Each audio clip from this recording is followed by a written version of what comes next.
Hey guys, so today we're going to speak about guesstimating and looking at the differences between weighing your food versus eyeballing your food. Now, in the long term, the goal is to get you to a position where you're either making a conscious decision that you're going to weigh your food and that's what you do for the rest of your life is your lifestyle, which some people have a very, very good outlook on. Now, a lot of people I know will be in the opposite camp where they will say, I don't want to measure things or weigh everything for the rest of my life. So what we will do is you want to move and transition away from that. Now, to transition away from that, you're going to have to get better at guesstimating, better at eyeballing and using your portion sizes as a measure of how many calories you're eating in the ballpark. Now, over the long term, you're more than likely, if you're in the guesstimating camp where you're not going to weigh things, you're probably more susceptible to eating over your calories as well as eating under your calories compared to someone that was going to be more accurate on a week-to-week basis. But that's absolutely fine, and you can factor that into your lifestyle as you go through, but you just have to understand that that's going to be something that you have to consider. Now, we look now at the differences between what actually is like 10 grams of peanut butter, or we're looking at what a tablespoon is and the varieties of tablespoons. So depending on teaspoons, depending on how much you actually scoop out. So I've got my peanut butter here weighing on the grams. The whole jar is on here. This is a really easy way to measure things. If you don't do it this way already, you're missing a trick here. So put the item onto the scale, weighing scales, zero it out, and then go into the jar to scoop out. It should minus 10 grams or minus 20 grams or whatever you're looking for. So it's super, super easy. So what I'm going to do is I'm just going to guesstimate a teaspoon of peanut butter here. And we're going to guesstimate it twice over. And we're going to see the variances between one and the other. So just guesstimate. So that there, 11 grams of peanut butter. So I'll take that away again. Take it completely away. There's nothing left on the spoon. We're back at zero on the scales. I'll take another peanut butter. I'll take a bit of a larger spoon. So let's say a little bit more heat.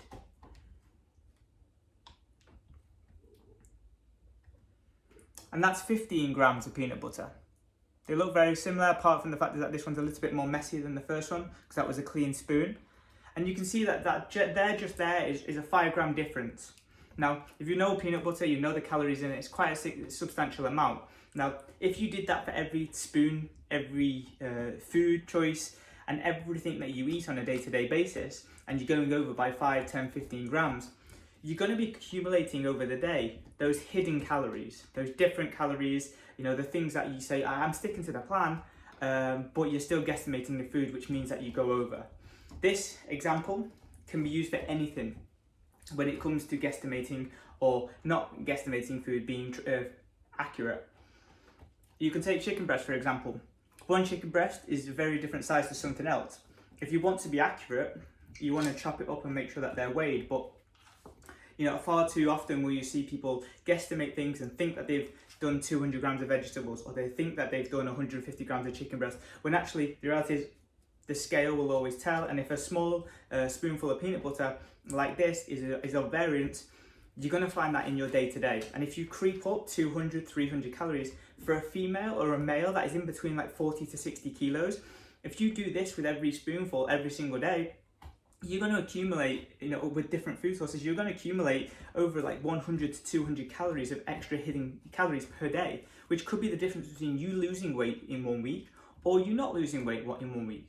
Or vice versa, that if you're at maintenance, the difference between you going over and adding weight to your scale weight and accumulating body fat potentially is that difference, is that small minority. So whether you do this in the long term or you'll just do it now to get into the swing of things, weighing your food and doing that when you want to be accurate is going to be super, super key for you understanding what an appropriate spoonful is for you. And over time, when you do come to guesstimating food, you'll know that what you do as a teaspoon is going to be an accurate level of teaspoon, as opposed to if you were to just grab the teaspoon like that and that be the teaspoon. And what you do over time is get better with your nutrition and get better guesstimating foods by going through the repetition of understanding what 10 grams is, understanding what a teaspoon is and how many calories that is, how many grams that is, and what that is to peanut butter.